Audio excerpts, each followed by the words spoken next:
Assalamu alaikum, grade 8th. I hope all of you are fine and you have enjoyed your Eid. From today, we are going to start our chapter number 2, that is the kinematics. In the previous chapter number 1, we have studied different branches of physics and the different measuring instruments which are used to measure the different lengths and basic physical quantities. But now we are going to study the kinematics. Kinematics is what? अगर आपको याद हो तो आपने सबसे पहले branch of physics में पढ़ा था मैकेनिक्स. ठीक है, तो मैकेनिक्स ब्रांच ऑफ फिज़िक्स है which deals with the motion. अब मोशन की जो मोशन है, जब बॉडी मूव कर रही है तो उसको हम लोगों ने दो पार्ट्स में डिवाइड किया गया है. मैकेनिक्स जो ब्रांच है फिज़िक्स की, ठीक है, उसको दो पार्ट्स में डिवाइड किया गया है. One is kinematics and the other is dynamics.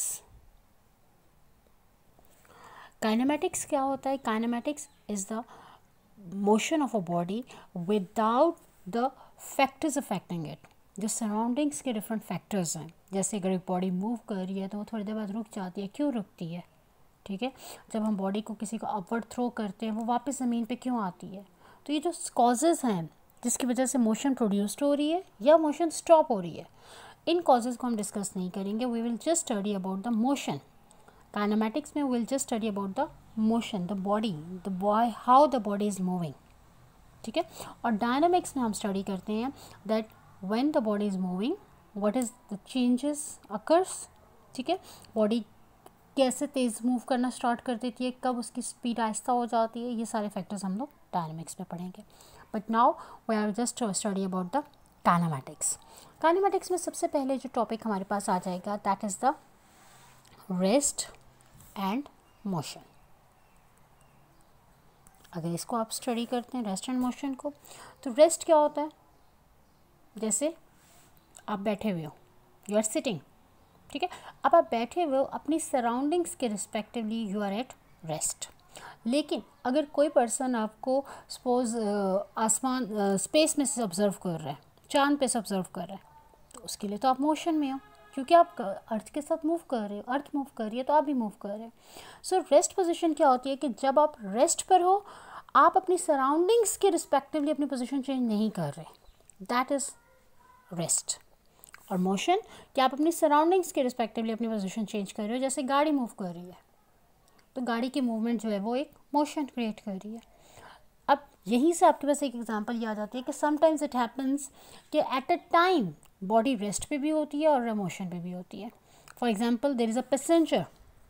ठीक है, एक कार है आपके पास और कार के अंदर एक पैसेंजर, दो पैसेंजर्स बैठे हुए हैं and there is an observer outside.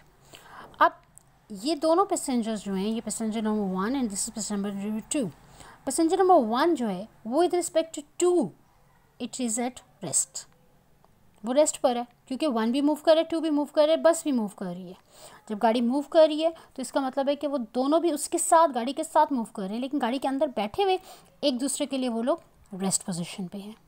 ठीक है, तो passenger 1 is at rest with respect to passenger 2, उसकी सराउंडिंग्स के respect.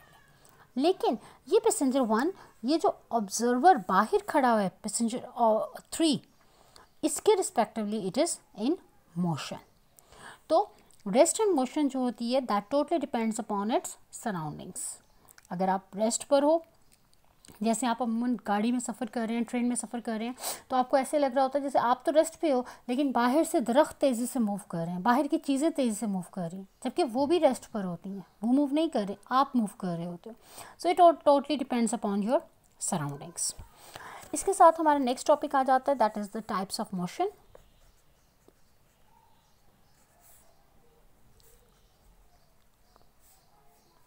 Sorry, types of motion. अब types of motion में there are 3 types of motion. The first one is translatory. The second one is rotatory. And the third one is vibratory. अगर आप थोड़ा सा गौर करें तो इन vibratory, इनके वर्ड्स में ही इनके मीनिंग्स लिखे समझ आ जाते हैं। ट्रांसलेटरी मोशन जो होती है, it also again divided into the 3 types. Translatory motion की सबसे पहले एग्जांपल आ जाती है लीनियर मोशन। जैसे आपके पास ट्रेन मूव कर रही है एक स्ट्रेट पाथ के ऊपर, गाड़ी मूव कर रही है स्ट्रेट लाइन में, ठीक है, आप बाइसिकल चला रहे हो, all these motions are known as the linear motion, क्योंकि इसमें अंदर कोई अपनी वो पाथ को चेंज नहीं कर रहा, एक स्ट्रेट लाइन में मूव कर रहा होता है, ठीक है। तो ट्रांसलेटरी मोशन होती क्या है? ट्रांसलेटरी मोशन ये है कि body moves along a straight line, ठीक है, along a line without any rotation, कि इसमें कोई रोटेशन नहीं आ रही, एक लाइन में मूव करता चला जा रहा है। So that motion is known as the translatory motion. अब वो लाइन स्ट्रेट भी हो सकती है, वो लाइन सर्कुलर भी हो सकती है, कर्व्ड भी हो सकती है। तो वहाँ पे उसको जो कर्व पाथ पे मूव कर रहे हैं एक लाइन, या वो स्ट्रेट पे मूव कर रहा है, उसको उन्होंने 3 पार्ट्स में डिवाइड कर दिया। ट्रांसलेटरी की 3 फॉर्म्स आ जाएंगी, linear, circular and random. Linear का मीन है कि वो एक स्ट्रेट लाइन में मूव कर रहा है, जैसे आपको एग्जांपल दिए, एक ट्रेन मूव कर रही है, एक बस मूव कर रही है, these are the examples of linear motion. Circular motion क्या आ रहा है कि वो एक सर्कुलर ऑर्बिट में मूव कर रहा है, ठीक है। जैसे सर्कुलर ऑर्बिट में आपके पास एक टॉय कार्स होती हैं, टॉय ट्रेन्स होती हैं, वो हमेशा एक ही राउंड पे उसमें मूव करते रहते हैं, वो अपने पाथ के ऊपर मूव कर रही होती है, वो कभी अपने पाथ से चेंज नहीं करती। या आपके पास एग्जांपल आ जाती है सन और अर्थ की। अर्थ जो है वो सन के गिर्द सर्कुलर ऑर्बिट में मूव कर रही है, वो अपनी पाथ को चेंज नहीं करती, तो दैट मोशन। या मून जो है वो सन अर्थ के गिर्द मूव कर रहा है सर्कुलर पाथ के अंदर, वो अपना पाथ चेंज नहीं करता, that motion is known as the circular motion. And the last is your random motion. Random motion जैसे आपके पास एक बटरफ्लाई मूव कर रही है, उसका कोई पाथ नहीं है, वो जहाँ दिल करते एक स्ट्रेट लाइन में गई, चेंज कर दिया, मूव करती जाए, रैंडमली मूव कर रही है, ठीक है, उसका कोई पाथ नहीं है। So that is known as the random. Circular mean एक सर्कुलर ऑर्बिट में, लीनियर मीन स्ट्रेट लाइन में। So these are the 3 types of translatory motion, कि जिसमें बॉडी मूव कर रही है in a straight path without any rotation. Clear? The next is rotatory motion. अच्छा, random motion में एक सबसे इंपॉर्टेंट एग्जांपल मैंने बटरफ्लाई की दी है, एंड बर्ड्स की एग्जांपल आती है। इसके साथ हमारे पास मॉलिक्यूल्स की मूवमेंट जो होती है, that is known as the Brownian motion, ठीक है।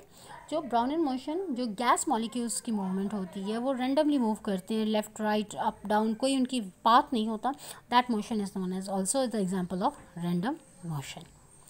The next is rotatory motion. Rotatory motion में आपके पास आती है एग्जाम्पल, जो बेस्ट एग्जाम्पल जो आप अंडरस्टैंड कर सकते हो, that is the example of the sun, कि ये सन है और सन अपने ही एक पॉइंट पे, एक ऑर्बिट पे, एक एक्सिस पे रोटेट कर रहा है। Sorry, not sun, that's the earth, ठीक है। अर्थ अपने ही एक्सिस पे रोटेट कर रहा है, that is known as the rotatory motion. आपने अर्थ की मोशन हमेशा 2 तरह की मोशन पढ़ी है, कि अगर ये एक सन आपके पास है और ये इसके सराउंडिंग्स में ऑर्बिट है। अब सन, इस अर्थ जो है वो इस ऑर्बिट पे सर्कुलर मूव कर रहा है, तो वो मोशन इसकी होगी सर्कुलर मोशन। और सेकंड मोशन, और इस सर्कुलर मोशन की वजह से हमारे सीजन्स कॉज होते हैं। और सेकंड मोशन जो अर्थ की होती है, वो अपने ही ऑर्बिट पे भी मूव कर रहे हैं, जिसकी वजह से हमारे डे एंड नाइट कॉज हो रहे हैं, that motion is known as the rotatory motion. Example आ जाएगी motion of earth on its axis, right. Axis क्या है? एक्सिस उसके सेंट्रल लाइन है, जो उस बॉडी के सेंटर में पास कर रही है, और उस सेंट्रल लाइन के अराउंड वो मूव कर रहा है, that is known as the rotatory motion. इसके साथ हमारे पास नेक्स्ट एग्जांपल आ जाती है, that is the vibratory motion. Vibratory motion the most simple example, आपके पास पेंडुलम्स अगर आपने देखे हो, तो क्या होता है कि एक बॉल या स्विंग, ठीक है, स्विंग आप लोग लेते हैं इस तरीके से, जब वो एक ही ऑर्बिट के ऊपर, एक मीन पोजीशन के ऊपर अप एंड डाउन या आगे पीछे मूव कर रहा होता है, that motion is known as the vibratory motion. वो अपने एक्सिस के ऊपर ही मूव करता है, that is known as the vibratory motion. So I hope all these types of motions are clear to you. So just learn these from the book. I'm soon going to send you the notes for this one, and learn these topics also. All the best, students.